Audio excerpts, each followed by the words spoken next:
I walked into our apartment 2 days early from my business trip and found my fiancé with my best friend. His hand on her thigh, wine glasses half empty, lights dimmed low. Without a word, I slipped back out, took screenshots of our joint accounts, and emptied them before he knew I was even home. When he called later about the missing money, I told him I'd also found the engagement ring he'd bought for Marie hidden in his sock drawer. Then something unexpected happened. For exactly 5 heartbeats, I stood frozen in our apartment doorway. Before we jump back in, tell us where you're tuning in from, and if this story touches you, make sure you're a subscriber, because tomorrow, I've saved something extra special for you. My carry-on still beside me in the hall, watching through the small opening as Nathan's fingers traced circles on Marie's knee. The same fingers that had slipped an emerald ring onto my hand just 6 months ago. The same best friend who'd squealed and hugged me when I showed her that ring. But 48 hours earlier, none of this nightmare existed in my reality. Tuesday morning had begun like any other day on my business trips. Waking up in a Chicago hotel room, the sheets too stiff and the pillows too soft, already missing the warmth of Nathan's body next to mine. His familiar scent of sandalwood aftershave that always lingered on our bedsheets back home in Boston. The comforting weight of his arm draped across my waist in the early morning hours. I'd FaceTimed him while getting dressed, propping my phone against the hotel mirror as I applied mascara. Nathan's sleepy face filled my screen, his dark curls messy against our gray pillowcase, the same one we'd picked out together at that little boutique in the North End. "Morning, gorgeous," he'd mumbled, voice still thick with sleep. "How's the Windy City treating my favorite marketing genius?" I'd smiled, feeling that familiar flutter in my chest that hadn't diminished even after 3 years together. "Cold. Busy. Missing you. 2 more days," he'd reminded me, running a hand through his bedhead. "Then we get a whole weekend to ourselves. I've got something special planned." I'd raised an eyebrow, brushing blush across my cheeks. "Care to give me a hint?" "Let's just say it involves that little Italian place where we had our first date," Nathan had said with a secretive smile. "And possibly that black dress I'm obsessed with." The memory of that conversation now felt like watching a movie about strangers. How could he plan a romantic evening with me while Marie was probably already warming my side of the bed? Marie. My best friend since college. The woman who'd helped me move into Nathan's apartment last year, who'd cried happy tears when he proposed, who'd spent countless nights on our couch drinking wine and complaining about her own dating disasters. The person I trusted most in the world after Nathan. The presentation I'd been in Chicago for had gone exceptionally well. My boss, Tom Porter, had been so impressed with the client's response that he'd suggested I take the rest of the week off. "Seriously, Suzette," Tom had insisted as we left the client's office. "You knocked this out of the park. The Wilcox account is locked down for another year. Go home early and celebrate with that fiancé of yours." I'd hesitated, thinking about the surprise I could plan for Nathan. Maybe pick up ingredients for his favorite meal or finally book that weekend trip to Vermont we'd been talking about. The thought of seeing his face when I walked through the door 2 days early had made me giddy. The flight back to Boston had been smooth, giving me time to plan my surprise. I'd texted Marie, asking if she could help me pull off something special for Nathan tonight. She hadn't responded, which I'd found odd but not concerning. Marie was a kindergarten teacher. Her days were hectic and unpredictable. I'd taken an Uber from Logan Airport, watching familiar neighborhoods slide by through the window. Our apartment building in Somerville had never looked so inviting, a converted textile factory with exposed brick walls and tall windows. The evening sun cast a golden glow on the red bricks as I rolled my suitcase toward the entrance, anticipation building with each step. The apartment had felt different immediately. There was an energy, a stillness that wasn't quite right. The scent of Nathan's cologne was stronger than usual, mixing with something floral that I recognized as Marie's perfume, the one I'd given her for her birthday last month. That's when I'd heard their laughter floating from our living room. Soft music playing in the background, the jazz playlist I'd created for our date nights. The clink of wine glasses and murmured conversation. I'd moved silently through our entryway, my heart hammering against my ribs so loudly I was certain they would hear it. And then I saw them, Nathan in his favorite Henley, the blue one I'd bought him for Christmas, and Marie in a dress I'd never seen, something red and silky that hugged her curves. They weren't kissing, not in that moment, but the intimacy between them was unmistakable. The way Nathan leaned toward her, his hand resting on her thigh, fingers drawing small circles just below the hem of her dress. The way Marie tilted her head back slightly when she laughed, exposing her throat in a gesture so vulnerable and trusting it made me sick. I'd stood there, cataloging details with strange detachment. The half-empty bottle of my favorite rose. The takeout containers from the Thai place around the corner. Nathan had ordered my usual pad Thai with extra peanuts, but it sat untouched while Marie's green curry was almost gone. They were so engrossed in each other they hadn't noticed me standing there, the door barely open, my world collapsing silently around me. When Nathan reached up to tuck a strand of hair behind Marie's ear, the exact same gesture he always used with me, something cold and calculating clicked into place inside my chest. I stepped back, eased the door closed, and walked away without making a sound, already reaching for my phone. This wasn't going to be a screaming confrontation or a tearful breakdown. This was going to be something else entirely. Tuesday morning 2 weeks ago had begun like any other. Nathan's bare feet padding across our apartment's hardwood floors, the familiar sound of coffee beans grinding, and the gentle creak of our bedroom door as he balanced my favorite ceramic mug, the one with tiny hand-painted birds that we'd found at that artisan market in Portland. "Morning, beautiful," he'd whispered, setting the steaming coffee on my nightstand. The hazelnut aroma filled our bedroom, mixing with the morning light filtering through our half-drawn curtains. Nathan slipped back under our cotton sheets, his warm body fitting perfectly against mine. I nestled into his shoulder, breathing in his familiar scent of sandalwood and something uniquely him. "Did you remember the almond milk?" I murmured against his chest. "Just the way you like it," he said, fingers tracing lazy circles on my back. "Light and frothy with that little sprinkle of cinnamon you pretend not to love." These small rituals had anchored our relationship through career changes, family drama, and the everyday stresses of life in Boston. Nathan knew exactly how I liked my coffee, just as I knew he preferred his bagels lightly toasted with cream cheese spread all the way to the edges. "I've been thinking about the wedding," I said, reaching for the venue brochure scattered across my nightstand. "What if we moved it to September instead of June? The colors would be amazing with the leaves changing, and it might be easier for your sister to fly in from Australia." Nathan's body tensed slightly against mine. So briefly I almost missed it. "Sounds expensive." "Are you sure we can handle another change of plans?" he asked, his voice carefully neutral. "Nathan, my parents are covering most of it. And we've been saving for months. Our wedding fund is healthier than it's ever been." I sat up, studying his face in the morning light. Dark circles shadowed his eyes, and his jaw carried tension that had become increasingly common over the past few months. "You've been working so hard at the architecture firm lately. I thought a fall wedding might be less stressful for both of us." He pulled me back down, kissing the top of my head. "You're right. I'm just overwhelmed with this riverfront project. Kevin is breathing down my neck about the sustainability features." Kevin Miles. Nathan mentioned his name with increasing frequency, always accompanied by that same mixture of professional anxiety and something else I couldn't quite identify. Respect maybe, or ambition that bordered on obsession. "He'd be crazy not to recognize your talent," I said firmly. "Your designs are brilliant, Nathan. Remember that community center project that won the Urban Planning Award? That was all you." Nathan's smile seemed genuine, but something flickered behind his eyes. "You always believe in me more than I believe in myself." "That's what fiancés are for," I teased, then remembered my surprise. "Actually, speaking of believing in you, I have something special for the trip." I slipped out of bed and retrieved the wrapped package I'd hidden in my drawer.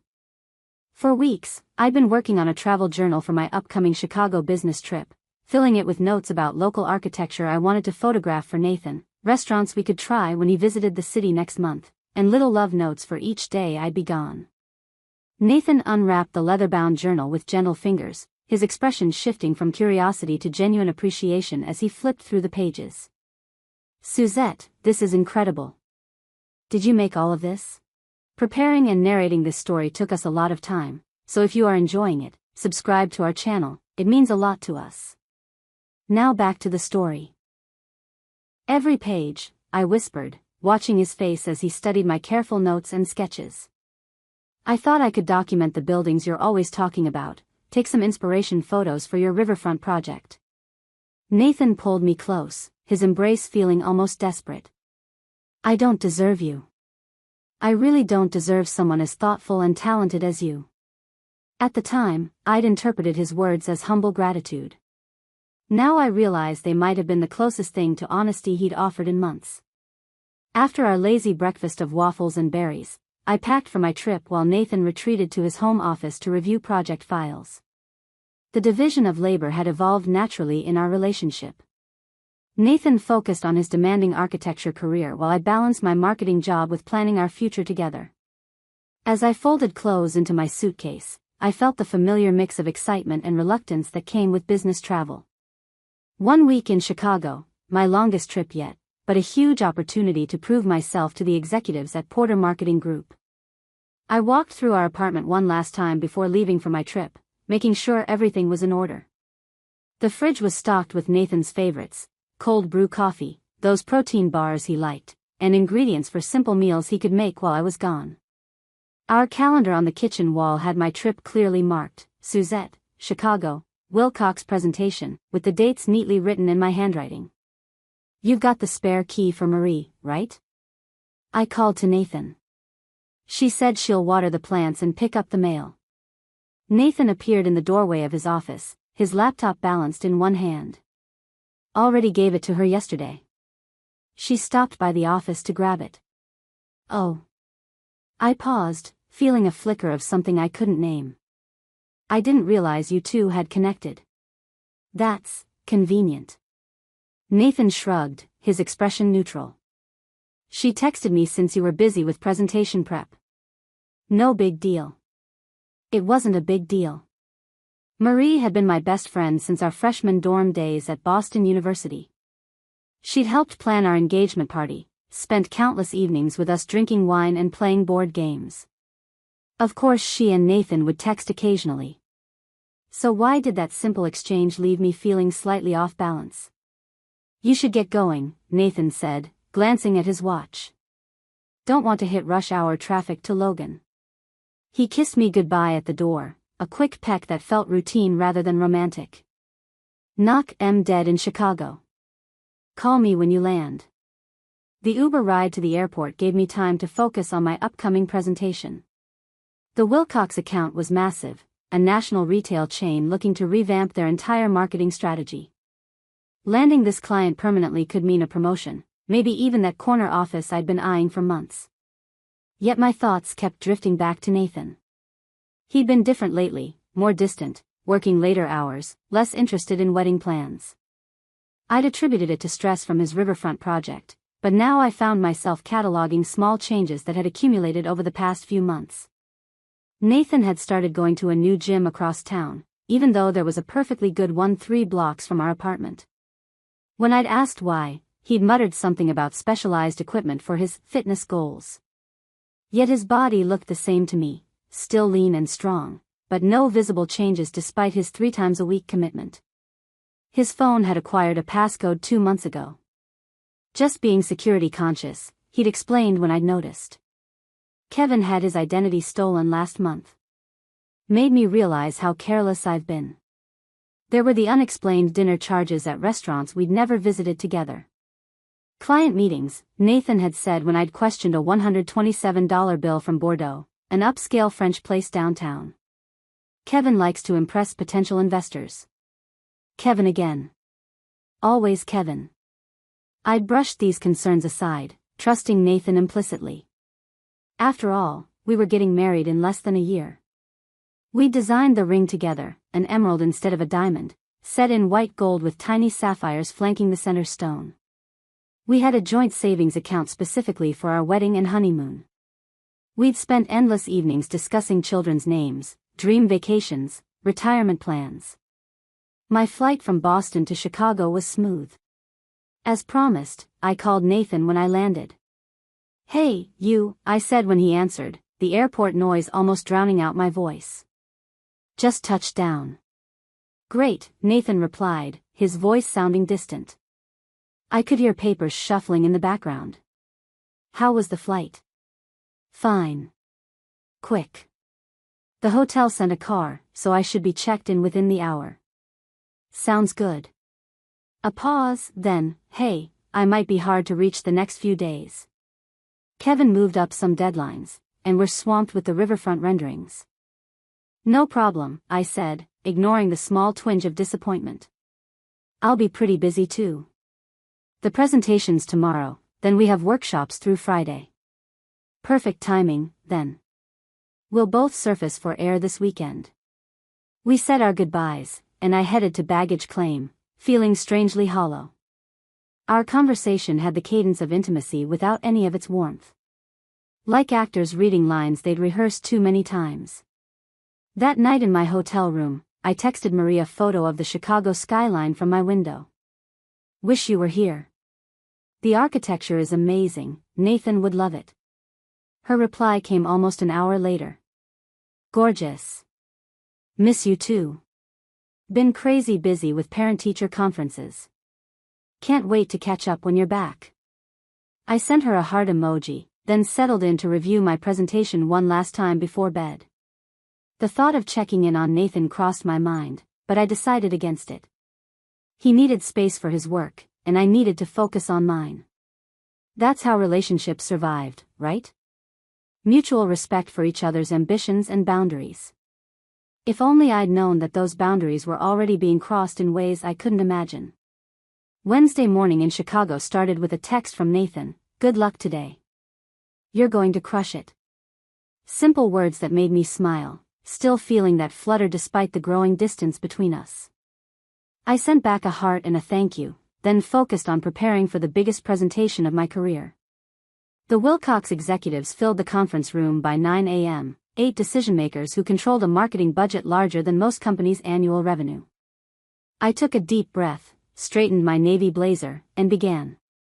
For 90 minutes, I owned that room.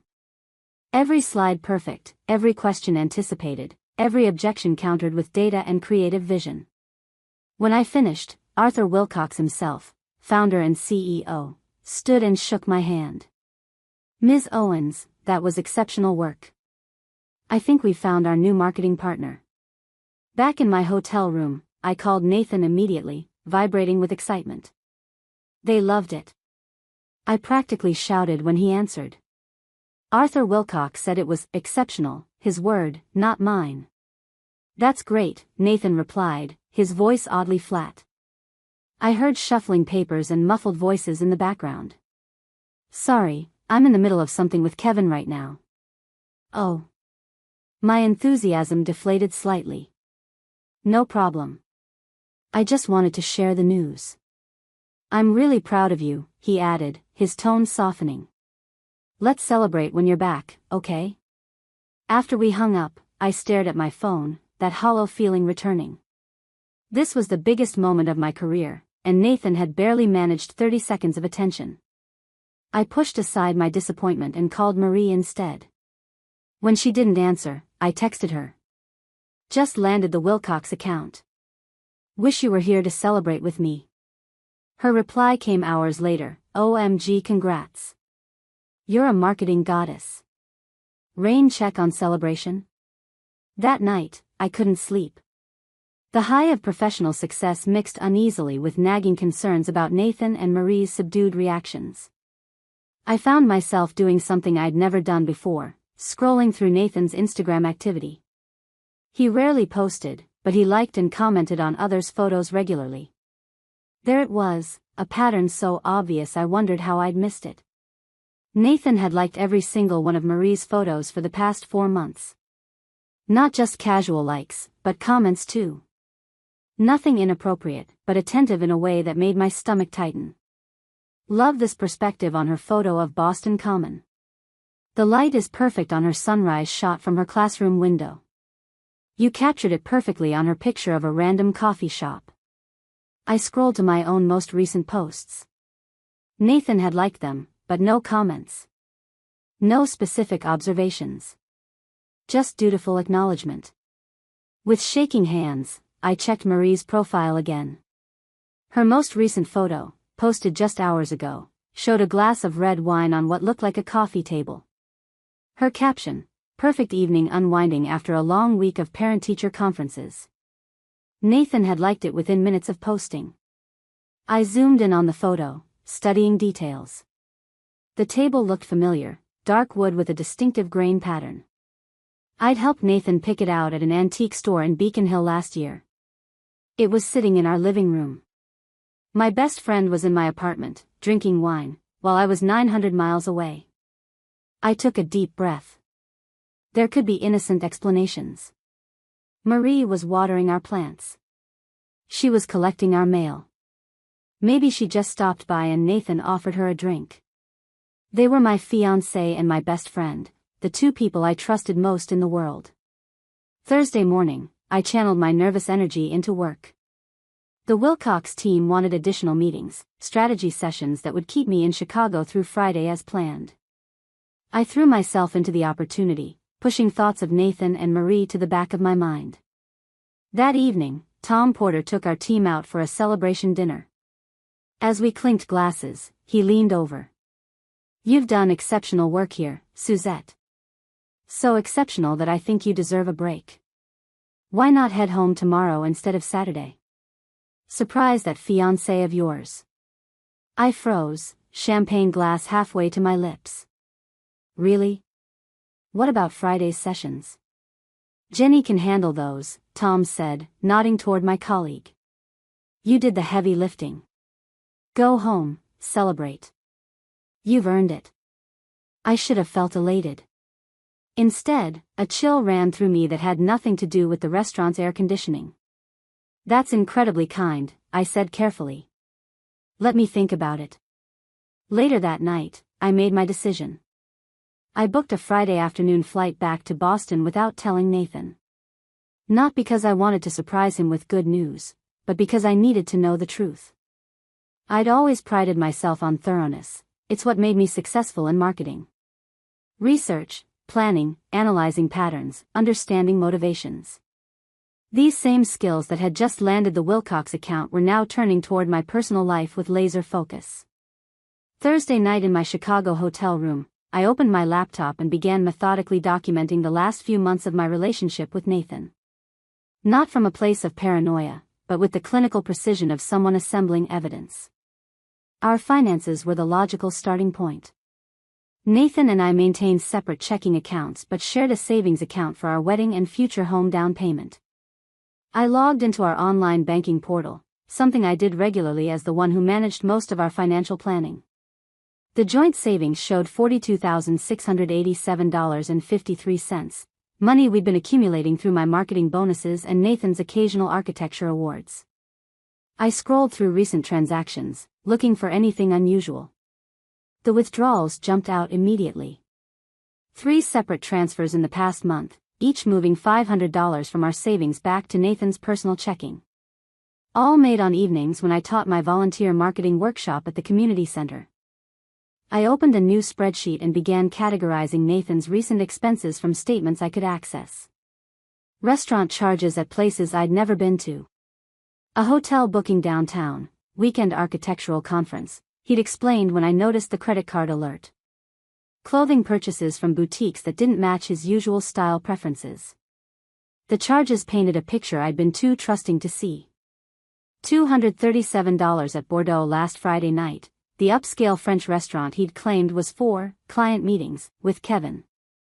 $189 at Velvet, a cocktail bar in Back Bay known for its intimate atmosphere and date night ambience. $430 at Cartier 3 weeks ago. For what, I wondered, my stomach nodding. I analyzed the situation with the same strategic precision I'd use for a challenging client campaign. What were Nathan's motivations? What need was Marie fulfilling that I apparently wasn't? What had changed in our relationship's dynamics to create this vulnerability? I moved on to our digital lives, opening the shared cloud photo storage we'd been using since moving in together. Most recent uploads showed Nathan's architectural projects, some landscape photos from his weekend runs, ordinary life documentation. Nothing suspicious on the surface. But when I checked the location data embedded in his photos, a pattern emerged. Several architecture study shots were taken near Marie's apartment in Cambridge. Weekend running routes that conveniently passed by her neighborhood's coffee shops and parks. Coincidences that now seemed deliberately orchestrated. I hesitated before my next step, aware I was crossing a line I'd never approached before. Our shared iPad sat on the hotel desk, the one we used for travel and kept our most important documents on. Nathan had set it up with both our accounts. I opened the text message app, logged into his profile. The conversation with Marie appeared immediately, clearly their most active exchange. I scrolled to the beginning of recent messages, my heart pounding in my chest. "Thanks for grabbing the keys today," Nathan had written 3 weeks ago when I first started preparing for my Chicago trip. "No problem," Marie replied. "Anything for my favorite architect. And for Suzette, of course." The conversation continued innocently enough at first, logistics about plant watering, checking mail. But then, "Miss our coffee chat yesterday," Nathan wrote 2 weeks ago. "Your perspective really helped." "Always here for you," Marie responded. "Sometimes it's easier to talk to a friend than." The message trailed off, heavy with implication. More recent exchanges showed increasing familiarity. Inside jokes I wasn't part of. References to conversations I knew nothing about. Nothing explicitly romantic, but the gradual erosion of boundaries was unmistakable. The most recent exchange from yesterday made my blood run cold. "She landed the account. Wants to celebrate when she's back Saturday." Marie's response, "We'll have our own celebration tomorrow. Bringing that bottle of rose we talked about." I set down the iPad, hands trembling slightly. The evidence wasn't of a torrid affair, not yet, but of something perhaps more painful, an emotional intimacy developing right under my nose, between the two people I trusted most. I'd always believed that Nathan and I were perfect partners, the ambitious architect and the creative marketer, building a life with complementary strengths. Now I wondered if our compatibility was another carefully crafted narrative I'd sold myself. With clear evidence of something developing between Nathan and Marie, I made my decision. I booked a flight home for Friday afternoon instead of Saturday, paying the change fee without hesitation. I didn't tell anyone, not Nathan, not Marie, not even my colleagues at the marketing firm. This return wouldn't be the joyful surprise I'd originally imagined, but a necessary confrontation with the truth. Friday morning, I attended the final Wilcox meeting, going through the motions with professional poise while my personal life unraveled in the background of my thoughts. When Tom announced to the clients that I'd be leaving early as a reward for my exceptional work, I managed a smile that didn't reach my eyes. "Excited to surprise the fiancé?" Jenny asked as we packed up our presentation materials. "Something like that," I replied, my voice steadier than I felt.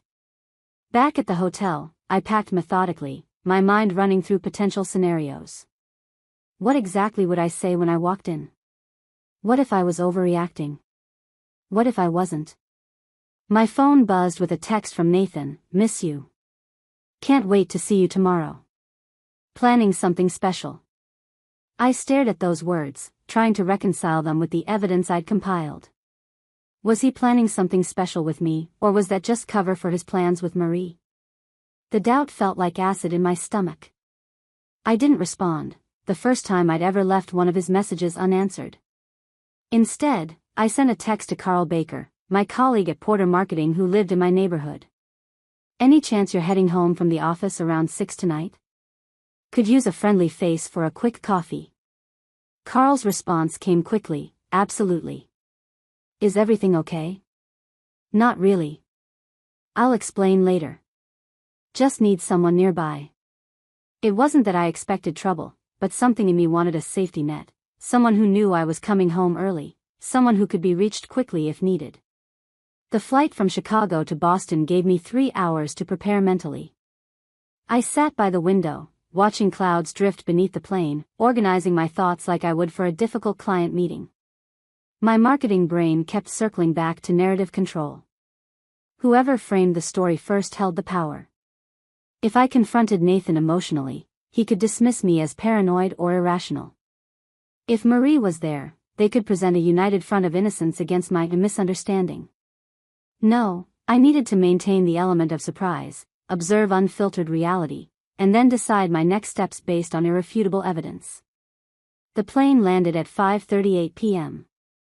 I texted Carl that I'd arrived safely and would be heading to my apartment shortly.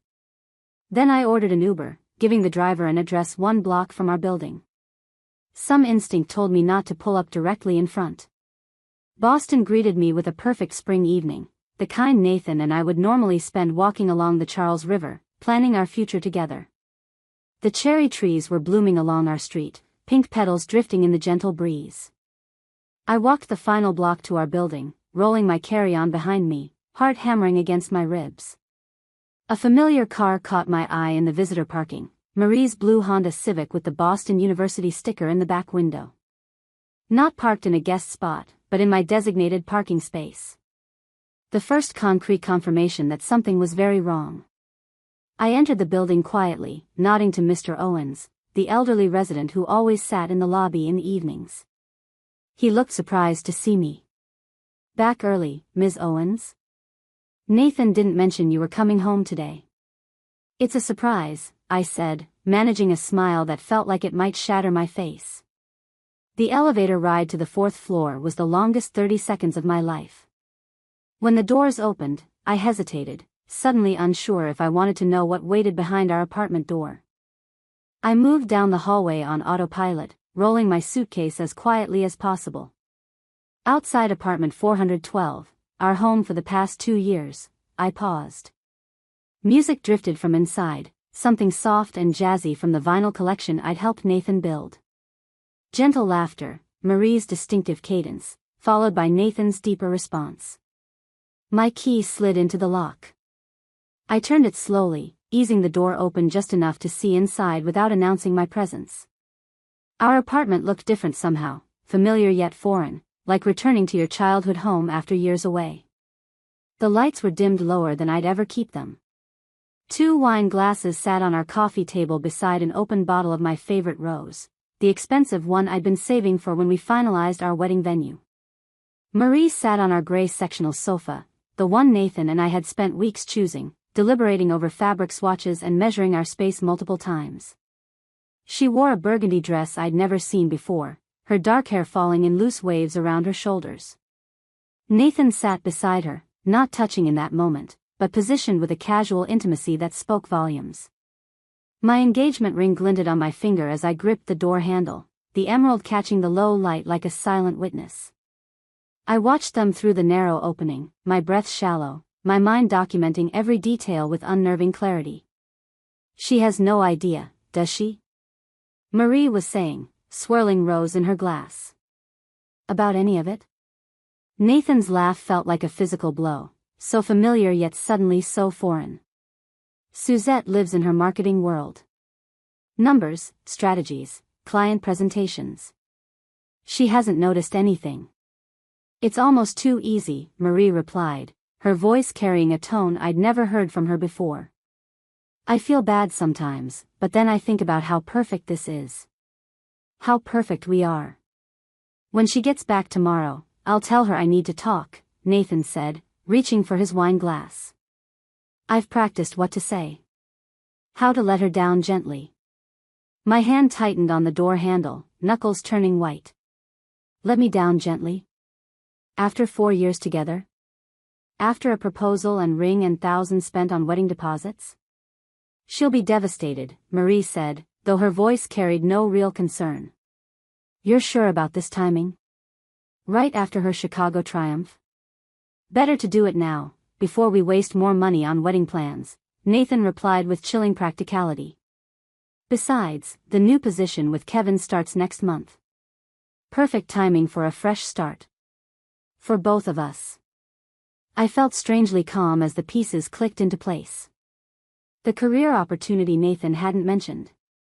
The riverfront project that kept him working late. Kevin Miles wasn't just his boss, he was his ticket to something else, something that apparently didn't include me. Marie set down her wine glass and moved closer to Nathan, her hand reaching for his. I still can't believe how this happened. 4 months ago we were just friends, and now. Now everything's different, Nathan finished, taking her hand. Sometimes the right person has been there all along, you just don't see it. The right person. The words echoed in my head like a cruel joke. 4 years together, and I wasn't the right person? My best friend since college was? I could have burst through the door then. Created a dramatic scene worthy of reality television. Screaming, accusations, perhaps even throwing that expensive rose against our exposed brick wall. Part of me wanted that catharsis, that moment of unleashing the betrayal burning in my chest. Instead, I quietly closed the door. They hadn't heard me arrive, and they wouldn't hear me leave. Not yet. Not until I was ready. I texted Carl from the hallway, change of plans. Meet me at Cornerstone Cafe in 20. His response came immediately, already there. You okay? Not even close. Order me a double espresso. I'll explain when I arrive. I took the stairs instead of the elevator, needing the physical activity to process what I just witnessed. 4 flights down, each step cementing my resolve. By the time I reached the lobby, something had crystallized inside me, a coldness, yes, but also a clarity I hadn't felt in months. Mr. Owens looked up from his newspaper. That was quick. Everything all right? Just forgot something at the office, I lied smoothly. Heading back out. Your young man and that teacher friend of yours seemed very cozy when she arrived, he commented, his old eyes sharper than I'd given him credit for. Been seeing her around quite a bit lately. Have you? I asked, my voice steady despite the churning in my stomach. At least 3 times this week, he confirmed, folding his newspaper. Always when you're at those evening classes of yours. 3 times this week. While I'd been preparing for the biggest presentation of my career, they'd been planning their future in our apartment. Thank you, Mr. Owens, I said, genuinely grateful for this additional piece of evidence. That's very helpful to know. The Cornerstone Cafe was packed with the usual Friday evening crowd, young professionals unwinding after work, couples starting their weekend with lattes and shared desserts. Carl sat in a corner booth, 2 cups of coffee in front of him, concern evident on his face as I approached. Suzette, he said, standing to greet me. What's going on? You look like you've seen a ghost. I slid into the booth, dropping my purse beside me with uncharacteristic carelessness. The espresso Carl had ordered sat untouched as I gathered my thoughts. My fiancé is cheating on me, I said finally, the words feeling strange in my mouth. With my best friend Marie. Carl's expression shifted from concern to shock. Are you sure? I mean, Nathan always seemed so devoted? Trustworthy? In love? I supplied. That's what I thought too. For 4 years. I explained what I discovered, the text messages, the suspicious charges, Mr. Owen's observations, and finally, the conversation I'd overheard just minutes ago. Carl listened without interrupting, his marketing mind likely cataloging details just as mine had been doing. They're planning to tell me tomorrow, I concluded. After my triumphant return from Chicago. Nathan's going to let me down gently while stealing my best friend, my self-respect, and quite possibly a significant portion of our shared finances. What are you going to do? Carl asked, pushing the untouched espresso closer to me. Confront them? I finally took a sip of the coffee, its bitterness matching my mood perfectly. No, I said, surprising myself with the certainty in my voice. At least not yet. Not until I've protected myself. I pulled out my phone and opened our banking app. They think I'm still in Chicago until tomorrow afternoon. That gives me approximately 18 hours to take back control of my life. Carl's eyes widened as he watched me transfer my portion of our shared savings, about 70% of the $42,687, into my personal account. Not stealing, just reclaiming what was rightfully mine, the money I'd contributed from bonuses and careful saving. Are you sure about this? He asked cautiously. Absolutely, I replied, continuing to my next task, canceling the joint credit card I'd added Nathan to last year. He's been planning this for months, Carl. The least I can do is plan my exit strategy for one night. Next came the wedding vendors. I sent rapid-fire emails canceling our venue reservation, the florist, the photographer, all the deposits I'd primarily funded from my marketing bonuses. Most wouldn't be refundable, but at least Nathan wouldn't be able to repurpose them for a future ceremony with Marie. I need a place to stay, I said, looking up from my phone. Just for a few days while I figure things out. My spare room is yours, Carl offered immediately. As long as you need it.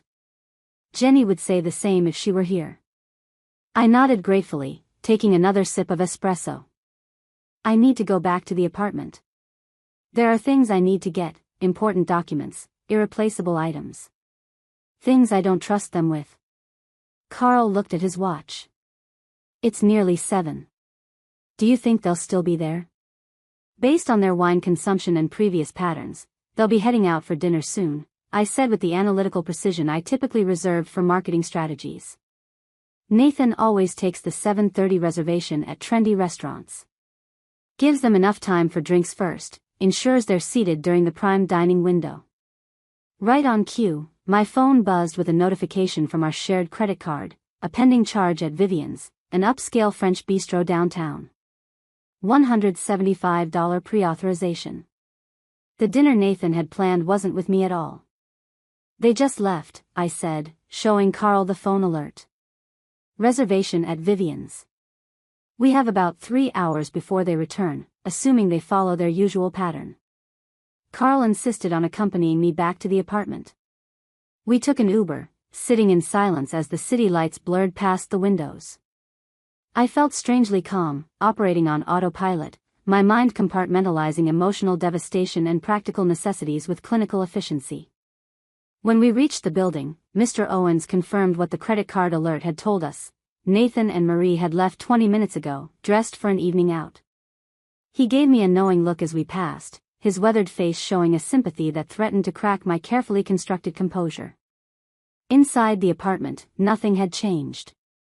The wine glasses still sat on the coffee table, lipstick on one rim, Marie's signature coral shade. The rose bottle stood nearly empty, just a swallow or two left of the vintage I'd been saving. Carl stood awkwardly in the entryway, unsure of his role in this surreal scenario. Give me 30 minutes, I told him. I know exactly what I need to take. I moved through our apartment with focused precision, gathering only what truly mattered. First, the practical necessities, my passport and birth certificate from the fireproof lockbox, insurance documents, the external hard drive containing my professional portfolio, tax returns from the filing cabinet. Place these in your backpack, I instructed Carl, handing him the stack of documents. I need to get personal items next. In our bedroom, the space that had felt most intimately ours, I noticed immediate changes. Marie's perfume lingered in the air. The duvet was perfectly straightened, but not in the way I would have done it. A drawer in Nathan's nightstand stood slightly ajar, revealing what looked like lingerie that wasn't mine. I took a deep breath, steadying myself against the wave of nausea. Focus on the task, not the betrayal. I gathered my grandmother's jewelry box, containing pieces far more valuable sentimentally than financially. The handwritten recipe book my mother had compiled for me when I moved out. The external hard drive containing irreplaceable photos from before cloud storage. In the closet, I selected only what I would need immediately, enough clothes for a week, my best interview outfit, the shoes I'd splurged on after landing my first major client. Everything else could be replaced. The engagement ring caught the light as I reached for my laptop.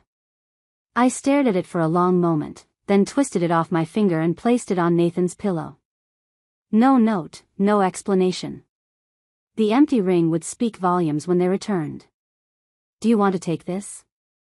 Carl asked quietly, pointing to a framed photo of Nathan and me from our engagement party. Marie stood beside us in the picture, her arm around my waist, all of us smiling with genuine joy, or what I'd thought was genuine. Leave it, I said, surprising myself with the steadiness in my voice. I don't need reminders of fiction. In the kitchen, I opened the cabinet where I kept my grandmother's hand-painted serving platter, the one family heirloom I truly cherished. As I carefully wrapped it in a dish towel, Carl continued methodically packing my essential documents and electronics. "What about your wedding planning binder?" he asked, spotting the thick portfolio on our dining table. "It has all your contracts and vendor information." I considered it for a moment. "Take it. I'll need to verify what can be cancelled and what deposits we've lost." As we worked, I noticed more evidence of Marie's integration into my space: a coffee mug I didn't recognize in the dish rack, a novel on the end table that neither Nathan nor I would read, a yoga mat leaning in the corner though neither of us practiced. "How long do you think this has been going on?" Carl asked as he zipped up the backpack of my essentials. "Based on the evidence? At least 3 months." I opened my phone calendar, scrolling back. That's when Nathan started working late consistently. When Marie began canceling our lunch dates. When our intimacy started feeling performative. My phone buzzed with a text from Nathan, having drinks with Kevin after dinner. Discussing the promotion. "Don't worry about calling tonight, know you need rest before your flight tomorrow. Love you." The casual lie made me laugh, a sharp, bitter sound that startled even me. "He's not even trying anymore," I said, showing Carl the message. "Kevin is supposedly his boss. He's actually with my best friend, spending my money, planning how to break up with me." I took one last look around the apartment we'd shared for 2 years. The exposed brick walls I'd fallen in love with. The large windows overlooking the city. The space where we'd built what I thought was a future but had apparently just been temporary housing for Nathan's ambitions. "Ready?" Carl asked gently. I nodded, surprising myself by feeling no urge to cry. Instead, a cold clarity had settled over me, the same focused determination that helped me win impossible clients and navigate complex marketing campaigns. "One last thing," I said, opening our shared digital calendar on my phone. I scrolled through, deleting every event that involved Nathan and me together: dinner reservations, weekend trips, wedding vendor appointments. 4 years of planned future, erased in 40 seconds. As we left the apartment, I locked the door behind me with a firm click. Mr. Owens looked up from his evening newspaper, taking in my bags and Carl's protective stance beside me. "Everything all right, Ms. Owens?" he asked, though his knowing expression suggested he'd already figured out the situation. "It will be," I assured him, surprising myself with how much I meant it. "Mr. Owens, if you happen to see Nathan tonight, I'd appreciate if you didn't mention seeing me." The elderly man nodded slowly. "Wouldn't dream of it. You take care now." Tom Porter answered his phone despite the late hour, his voice shifting from concerned to strategic as I explained the situation. By the end of our conversation, he'd not only agreed to give me access to the office on Saturday, but had also offered resources I hadn't considered. "Use the conference room. Take whatever company resources you need," he said firmly. "And Suzette, this changes nothing about your position with us. Your personal crisis doesn't diminish your professional value." His words were exactly what I needed to hear, confirmation that at least one part of my life remains solid and respected. Saturday morning arrived with startling clarity after a night of fitful sleep. I dressed with deliberate care in the outfit I reserved for my most important presentations, a tailored charcoal suit with subtle burgundy accents. Battle armor for what lay ahead. "You look terrifying," Carl commented as I emerged from the guest room. "In the best possible way." "Good," I replied, checking my phone. No additional texts from Nathan, but our credit card app showed he'd made another charge last night, $212 at a cocktail bar downtown, well after his supposed meeting with Kevin. The lies were piling up so quickly they'd become almost laughable. Annabelle Willows met me at the Porter marketing offices at precisely 9 a.m., carrying a leather portfolio and the no-nonsense expression I remembered from our previous professional encounters. Inside the conference room, she laid out her plan with efficient clarity. "First, we document everything," she explained, connecting to my accounts. "Then we create a clear separation between your assets and his. Finally, we build a case showing any misuse of shared resources." While Annabelle worked her financial magic, Izzy arrived with legal documents ready for my signature. Since you're not married, we're focusing on breach of contract regarding the apartment purchase, she explained, laying out papers across the conference table. You contributed 65% of the down payment, but both names are on the deed. We have grounds to petition for primary ownership. What about the wedding deposits? I asked, thinking of the thousands we'd paid to reserve venues and vendors. Those are trickier, Izzy admitted. But we have some options, especially given the circumstances. By noon, my team had expanded to include Denver Gowan, an IT specialist Carl knew who specialized in digital security. Denver systematically changed passwords, secured accounts, and documented every piece of digital evidence of Nathan's betrayal. He accessed your personal email 6 times in the past month, Denver noted, showing me the login records I'd never thought to check. Always when you were teaching at the community center. Each revelation strengthened my resolve. This wasn't just an affair, it was a calculated operation to extract himself from our relationship while maximizing his benefits and minimizing consequences. At 1:30 p.m., my phone buzzed with a text from Nathan. What time does your flight land again? Want to make sure I'm home. I showed the message to my team, a bitter laugh escaping me. He doesn't even remember the details of my trip. Don't respond, Izzy advised. Element of surprise is still our best advantage. At 2 p.m., I received an unexpected resource. Tom Porter himself arrived at the conference room, accompanied by our company's PR director, Claude Miles. Suzette, I hope you don't mind, but I've asked Claude to help with the public aspects of this situation, Tom said, his expression serious. In our business, narrative control is everything. Claude nodded professionally. I understand you're facing both a personal and potentially professional crisis. Let's make sure your reputation remains intact while his crumbles under the weight of his own actions. By 3 p.m., we had assembled what Izzy jokingly called the destruction portfolio, comprehensive documentation of Nathan's betrayal, financial misconduct, and breach of contracts, both legal and emotional. Each suspicious dinner charge lined up perfectly with my late work nights. Every hotel stay coincided with my out-of-town trips. What had seemed like coincidences were actually calculated decisions, timed for when he knew I wouldn't be around. What time do you want to execute? Annabelle asked, closing her laptop. I checked the time.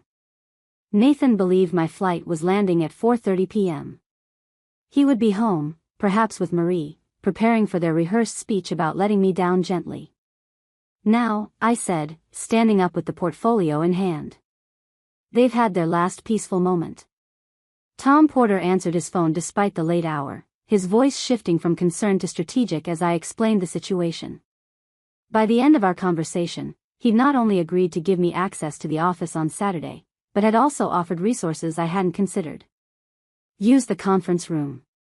Take whatever company resources you need, he said firmly. And Suzette, this changes nothing about your position with us. Your personal crisis doesn't diminish your professional value. His words were exactly what I needed to hear, confirmation that at least one part of my life remained solid and respected. Saturday morning arrived with startling clarity after a night of fitful sleep. I dressed with deliberate care in the outfit I reserved for my most important presentations, a tailored charcoal suit with subtle burgundy accents. Battle armor for what lay ahead. You look terrifying, Carl commented as I emerged from the guest room. In the best possible way. Good, I replied, checking my phone. No additional texts from Nathan, but our credit card app showed he'd made another charge last night, $212 at a cocktail bar downtown, well after his supposed meeting with Kevin. The lies were piling up so quickly they'd become almost laughable. Annabelle Willows met me at the Porter marketing offices at precisely 9 a.m., carrying a leather portfolio and the no-nonsense expression I remembered from our previous professional encounters. Inside the conference room, she laid out her plan with efficient clarity. First, we document everything, she explained, connecting to my accounts. Then we create a clear separation between your assets and his. Finally, we build a case showing any misuse of shared resources. While Annabelle worked her financial magic, Izzy arrived with legal documents ready for my signature. Since you're not married, we're focusing on breach of contract regarding the apartment purchase, she explained, laying out papers across the conference table. You contributed 65% of the down payment, but both names are on the deed. We have grounds to petition for primary ownership. What about the wedding deposits? I asked, thinking of the thousands we'd paid to reserve venues and vendors. Those are trickier, Izzy admitted. But we have some options, especially given the circumstances. By noon, my team had expanded to include Denver Gowan, an IT specialist Carl knew who specialized in digital security. Denver systematically changed passwords, secured accounts, and documented every piece of digital evidence of Nathan's betrayal. He accessed your personal email 6 times in the past month, Denver noted, showing me the login records I'd never thought to check. Always when you were teaching at the community center. Each revelation strengthened my resolve. This wasn't just an affair, it was a calculated operation to extract himself from our relationship while maximizing his benefits and minimizing consequences. At 1:30 p.m., my phone buzzed with a text from Nathan. What time does your flight land again? Want to make sure I'm home. I showed the message to my team, a bitter laugh escaping me. He doesn't even remember the details of my trip. Don't respond, Izzy advised. Element of surprise is still our best advantage. At 2 p.m., I received an unexpected resource. Tom Porter himself arrived at the conference room, accompanied by our company's PR director, Claude Miles.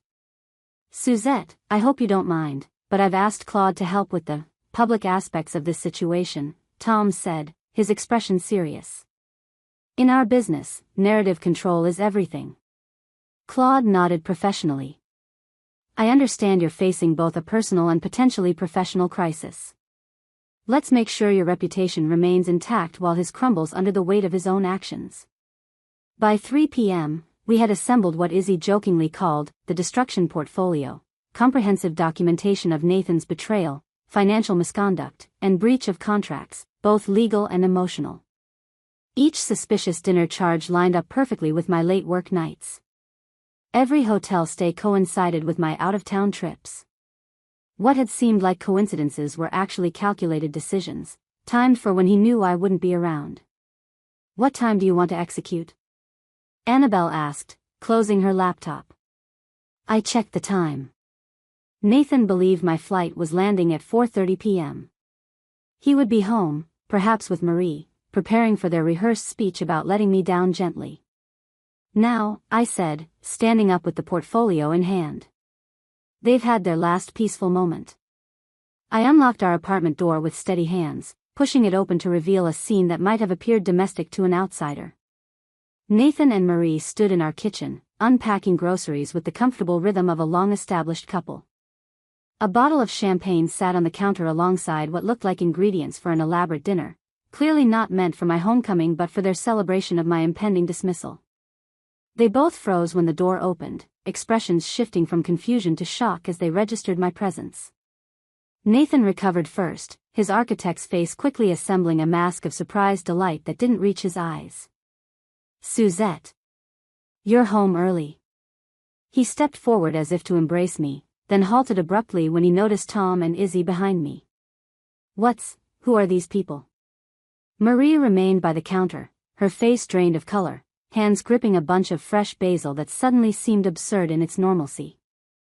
I stepped into our apartment, my apartment, with the calm precision of someone executing a carefully orchestrated plan. Nathan, Marie, I said, my voice steady and professional. I believe you had a speech prepared for me about the future. I'm afraid I've made other arrangements. Nathan's expression cycled through confusion, defensiveness, and the beginning edges of panic. Suzette, I don't understand what's happening. Why are you home today? Who are these people? This is Isabel Myers, my attorney, I said, nodding toward Izzy. And Tom Porter, my boss. They're here to witness and document this conversation. Marie finally found her voice, though it emerged as a strained whisper. Suzette, we can explain. No need, I interrupted, placing the destruction portfolio on our dining table, the reclaimed wood table I'd found at an antique market and Nathan had initially dismissed as overpriced. I've already assembled quite a comprehensive explanation myself. I opened the portfolio with deliberate slowness, laying out documents one by one.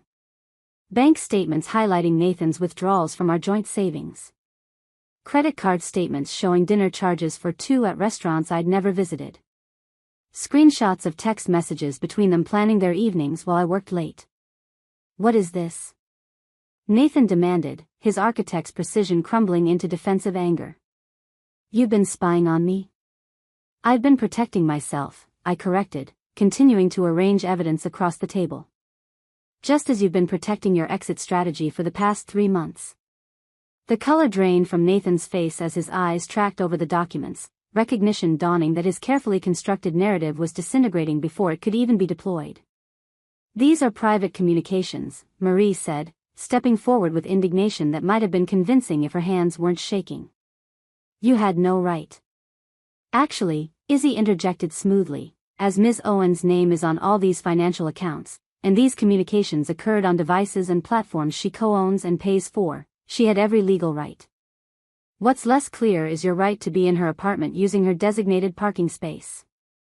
Marie flinched as if slapped. Nathan moved to stand beside her, their united front now unmistakable. "Suzette, this isn't how we wanted to have this conversation," Nathan began, switching tactics to a gentle, reasonable tone I recognized from client presentations when architectural plans went awry. "We were going to tell you tomorrow, after your trip. Do this respectfully." "Respectfully?"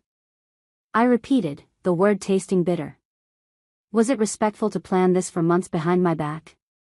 To use my best friend as your replacement while I was still wearing your ring? To spend our wedding savings on dinners with her? I gestured to the champagne on the counter. "Were you planning to toast to your future with my money after breaking my heart? That seems efficient, if not particularly respectful." Nathan's facade cracked further, desperation seeping through. "Look, people fall out of love. It happens. Marie and I never meant to hurt you. And yet you managed to do so with remarkable precision," I observed, my marketing voice in full effect, analytical, focused on data rather than emotion. 3 months of documented deception. 47 text messages planning your future in my home. Over $4,300 in expenses from our joint accounts funding your courtship. I turned to Marie, who had remained uncharacteristically silent. "And you? My best friend since college. The person who helped me pick out wedding invitations last month while apparently sleeping with my fiancé." Marie flinched. "It wasn't planned, Suzette. It just happened." "Really? Because these interior design plans with your initials suggest otherwise."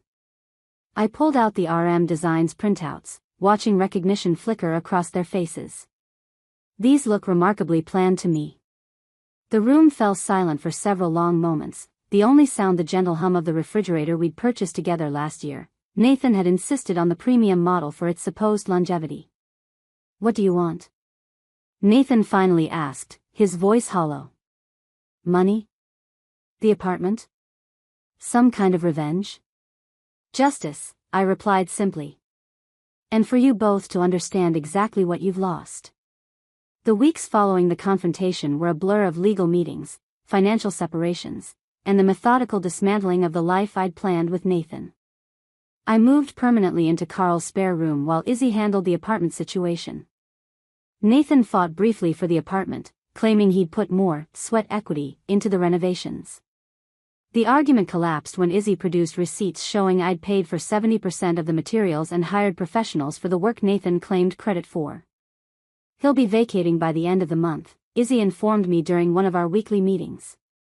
The settlement offer was surprisingly reasonable once he realized how thoroughly documented his financial misconduct was. Marie disappeared from my life completely, transferred to a different school district, according to mutual friends who awkwardly tried to remain neutral. She'd sent one email, a rambling explanation about unexpected connections and never meaning to hurt anyone, that I'd deleted without finishing. I returned to work with renewed focus, throwing myself into the Wilcox account expansion with an intensity that impressed even Tom. The team treated me with a mixture of respect and careful concern, never mentioning the personal catastrophe they all knew about but giving me space to rebuild my professional identity separate from my personal collapse. 1 month after the confrontation, I stood in the empty apartment that was now legally mine alone. Nathan's architectural prints and modern furniture were gone, leaving clean walls and open spaces that felt oddly liberating rather than empty. I walked through each room slowly, mentally redesigning the space that would become truly mine for the first time. The living room where I'd found them together would be transformed into a home office, a space dedicated to my career and ambitions, not memories of betrayal. The bedroom would be completely renovated, every trace of our shared intimacy erased and replaced with something that reflected only my preferences. When the doorbell rang, I opened it to find Denver holding a small electronic device. "Finished the security sweep," he announced, stepping inside. "Changed all the digital locks, updated the security system, and installed new monitoring.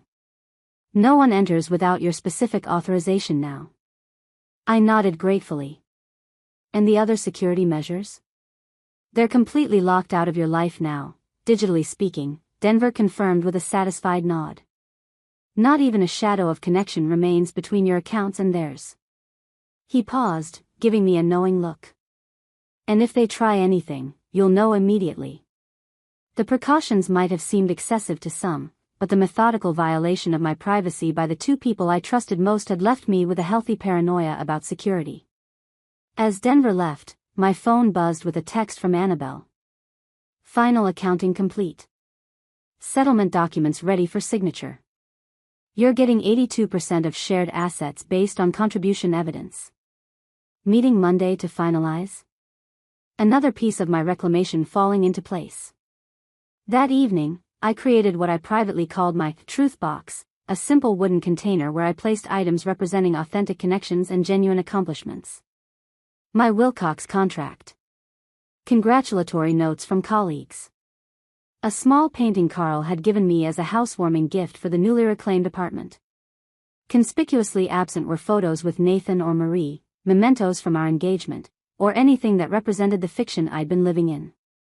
The truth box contained only verified, authentic pieces of my actual life, not the illusion I'd been sold. The healing wasn't linear. Some days I functioned with clinical efficiency, building my new life with the same strategic precision I applied to marketing campaigns. Other days, grief ambushed me in unexpected moments, catching a glimpse of a couple that reminded me of Nathan and me in our early days, or hearing a song Marie had once claimed was our anthem as friends. But even in those moments, the pain was tempered by growing anger at how thoroughly I'd been deceived, and strengthening pride in how effectively I'd reclaimed control. 6 weeks after the confrontation, Tom approached me after a particularly successful client meeting. "We're expanding the Boston office," he said casually as we gathered our presentation materials. "Looking for someone to head up the new creative division. Thought you might be interested." The promotion would mean a substantial salary increase, greater creative control, and, most importantly, a chance to rebuild my professional identity separate from the personal trauma I'd experienced. "I'm definitely interested," I replied, feeling a spark of genuine excitement for the first time in weeks. "There's a launch party next Friday," Tom added. "Potential clients, industry contacts. Good opportunity to introduce yourself in the new role." I nodded, already mentally selecting an outfit that would project confidence and fresh beginnings. "Perfect timing," I said, meaning it completely. The Porter Marketing Group launch party was held at the Atrium, a sleek event space overlooking Boston Harbor. Crystal chandeliers cast warm light over mingling industry professionals, and floor-to-ceiling windows reflected the city skyline against the darkening evening sky. I arrived precisely 30 minutes after the official start time, early enough to be professional, late enough to make an entrance. My midnight blue dress was a statement piece I'd splurged on the previous weekend, the first major purchase I'd made solely for myself without considering anyone else's preferences or opinions. The woman who greeted colleagues and clients with confident handshakes bore little resemblance to the shell-shocked fiancé who had discovered betrayal just 2 months earlier. "Suzette Owens," Tom announced, bringing me into a conversation with potential clients. "Our new creative division director. She just secured the Wilcox account single-handedly." I smiled, accepting congratulations with practiced ease, discussing marketing strategies and creative approaches with genuine passion. Work had become more than just a distraction from personal turmoil. It had transformed into an anchor, a source of identity separate from the relationship that had defined me for so long. "Impressive resume," commented a silver-haired man who introduced himself as Orson Porter, Tom's father and founding partner. "Tom tells me you've handled some personal challenges recently with remarkable professionalism." "Life occasionally requires rebranding," I replied, sipping champagne that tasted nothing like the bottle Nathan and Marie had planned to share after discarding me. I found that solid data and strategic thinking work as well in personal crises as they do in marketing campaigns. Orson laughed appreciatively. "Well said. Though I hope you're allowing yourself space for the emotional aspects too. Rebuilding requires both structure and heart." His comment struck an unexpected chord. In my determination to regain control, I'd approached recovery like a marketing strategy, methodical steps toward predetermined goals, measured progress, strategic responses. The emotional processing had been compartmentalized, set aside for some unspecified future date when it wouldn't interfere with forward momentum. As the evening progressed, I found myself on the outdoor terrace, taking a moment alone with the harbor breeze and city lights. The door opened behind me, and Carl joined me at the railing. "Hiding from your admirers?" he asked, handing me a fresh glass of champagne. "Just taking a moment," I replied. "It's been an intense few weeks." Carl nodded, understanding in his eyes. "You know, for someone whose life imploded 2 months ago, you're doing remarkably well." "Almost too well." I raised an eyebrow. "Too well?" "I mean that you've handled everything with such precision. The legal separation, the financial disentanglement, the professional advancement. It's impressive and slightly terrifying." He paused. "But I haven't seen you really process what happened." The observation wasn't entirely wrong.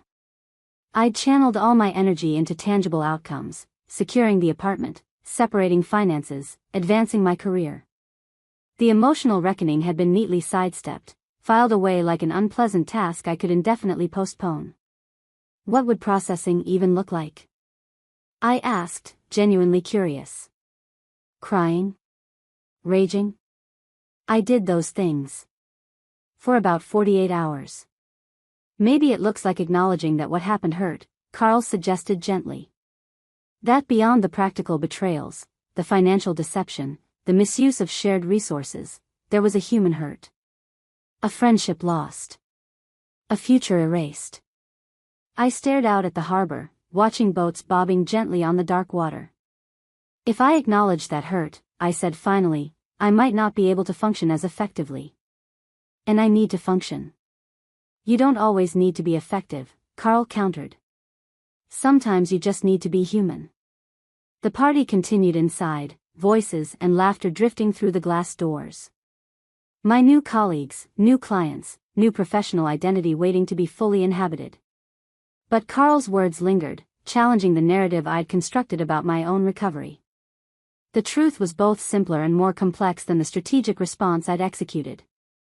Nathan and Marie had betrayed me, yes. They had planned to discard me from their narrative with calculated precision. But beneath my controlled reaction lay a genuine grief for what I'd lost, not just a fiancé and best friend, but a version of myself who had trusted completely, who had believed in shared futures and promises kept. "I am angry," I admitted finally, the words emerging with surprising force. "And hurt. And sometimes I wake up at 3 in the morning wondering what was real and what wasn't. Whether everything was a lie from the beginning or if something changed along the way." Carl simply listened, offering the space I hadn't allowed myself to occupy. "But I'm also proud," I continued. "Of how I handled it. Of not giving them the satisfaction of seeing me break. Of building something better from the ruins they left behind." The two truths existed simultaneously, the hurt and the healing, the loss and the reclamation. The marketing strategist who had orchestrated a flawless response to betrayal, and the woman who still occasionally checked Nathan's Instagram despite herself. "Both can be true," Carl said, as if reading my thoughts. "You can be both devastated and triumphant. That's what makes you human, not just a marketing case study in crisis management." 3 months after discovering Nathan and Marie's betrayal, I stood in my completely transformed apartment, surveying the changes with satisfaction. Gone were the muted grays and industrial elements Nathan had insisted upon. In their place, bold teals and warm copper accents created a space that felt entirely mine. The living room turned office featured a custom desk position to capture morning light through windows now dressed with geometric patterned curtains. The bedroom held nothing of our former shared space: new furniture, new bedding, new art adorning walls that had been repainted in a soft sage green that Nathan would have vetoed immediately. Even the kitchen had been reclaimed. The expensive coffee maker Nathan had insisted was essential replaced with a simple French press that made better coffee with less pretension. The truth box sat prominently on my new bookshelf, now containing additional artifacts of my independent life: the official promotion letter from Porter Marketing, the deed to the apartment with only my name listed, and a small silver key symbolizing the new locks Denver had installed. My phone buzzed with a text from Jenny: "Cars outside whenever you're ready." No pressure. Tonight marked another first: a casual dinner with Jenny, Carl, and several colleagues from Porter Marketing. Not a date, not networking, just social connection without ulterior motives or hidden agendas. The kind of authentic interaction I'd been carefully rebuilding in my post-Nathan life. As I gathered my purse and keys, a notification appeared on my phone: an email from Nathan. The first direct communication since he'd moved his remaining possessions out of the apartment 6 weeks ago. I hesitated, finger hovering over the delete button. Then, with a deep breath, I opened it. Suzette.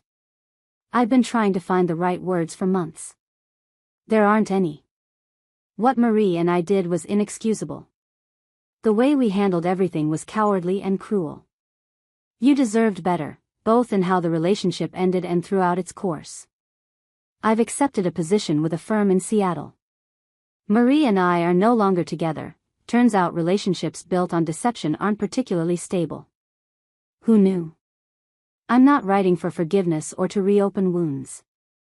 Just to acknowledge that I recognize the harm I caused, and to let you know that the settlement payment hit my account today. The full amount as agreed. Consider it the bare minimum of what I owe you, not just financially. I hear you're doing well at Porter. Not surprised. You were always the strongest one in any room. Nathan. I read the email twice, searching for the emotional response I might have expected: vindication, perhaps, or bitter satisfaction at his failed relationship with Marie. Instead, I felt a surprising neutrality, as if reading about distant acquaintances rather than the central figures in my recent trauma. Deleting the email, I sent a quick response to Jenny, on my way down. In the elevator, I caught my reflection in the mirrored wall, a woman I was still getting to know. Someone stronger and more determined than the person who had trustingly shared coffee in bed with Nathan all those months ago, but also someone more cautious, more aware of how easily trust could be weaponized. The lobby doors opened to reveal Mr. Owens in his usual chair, newspaper in hand. "Evening, Ms. Owens," he greeted me, folding his paper. "Off somewhere special?" "Just dinner with friends," I replied, smiling genuinely. He nodded approvingly. "Good to see you getting out. That young man was never good enough for you, you know. Neither was that teacher friend." I laughed softly. "You saw it before I did. When you've been around as long as I have, you develop an eye for authenticity," he said, tapping his newspaper knowingly. "Speaking of which, there's a gentleman who moved into 512 last week. Bookstore owner, I believe. Seems like the genuine article, unlike some others I could mention." I raised an eyebrow at his not-so-subtle matchmaking. "Mr. Owens, are you trying to set me up?" He shrugged innocently. "Just making conversation. Though he does have an impressive collection of first editions. Mentioned something about hosting a reading series at his store." "I'll keep that in mind," I said, amused by his transparent effort. "But I'm not looking for anyone right now." "Of course not," he agreed easily. "Just thought you might appreciate someone who values rare and authentic things." Outside, Jenny waved from her car, Carl already settled in the passenger seat. As I joined them, their conversation flowing around me with comfortable familiarity, I realized Mr. Owens had unwittingly identified exactly what I was rebuilding in my life: an appreciation for authenticity, for connections and experiences that were genuinely valuable rather than merely convenient or strategically advantageous. The dinner was exactly what I needed: laughter with people who expected nothing from me beyond my presence, conversations without hidden agendas, the simple pleasure of shared food and honest company. For the first time in months, I felt fully present rather than strategizing my next recovery step or analyzing potential vulnerabilities. Later that night, back in my transformed apartment, I added Nathan's email to my evidence folder, not out of lingering resentment, but as documentation of a chapter conclusively closed. I had no interest in reconnection or even closure from him. Those were things I'd given myself through deliberate choices and intentional rebuilding. Standing at my bedroom window, looking out over the Boston skyline now free of associations with Nathan's architectural commentaries or Marie's favorite buildings, I recognized that my recovery wasn't about erasing them from my history. They would always be part of my story: the betrayal that forced me to recognize my strength, the deception that taught me to value transparency, the loss that created space for genuine growth. But they were no longer defining characters in my narrative. Just supporting players in a story that continued long after their roles had ended, a story now fully mine to write, with characters I chose carefully and plot developments I navigated on my own terms. I didn't know yet what the next chapters would hold, whether they might include Mr. Owens' bookstore owner or someone else entirely, or perhaps just the continuing adventure of discovering who I was when not defined by relationship to anyone else. But for the first time since walking into that apartment and seeing Nathan's hand on Marie's thigh, I was genuinely curious to find out. And that curiosity, that openness to authentic experience rather than calculated outcomes, felt like the most significant victory of all. Up next, you've got 2 more standout stories right on your screen. If this one hit the mark, you won't want to pass these up. Just click and check them out. And don't forget to subscribe and turn on the notification bell so you don't miss any upload from us.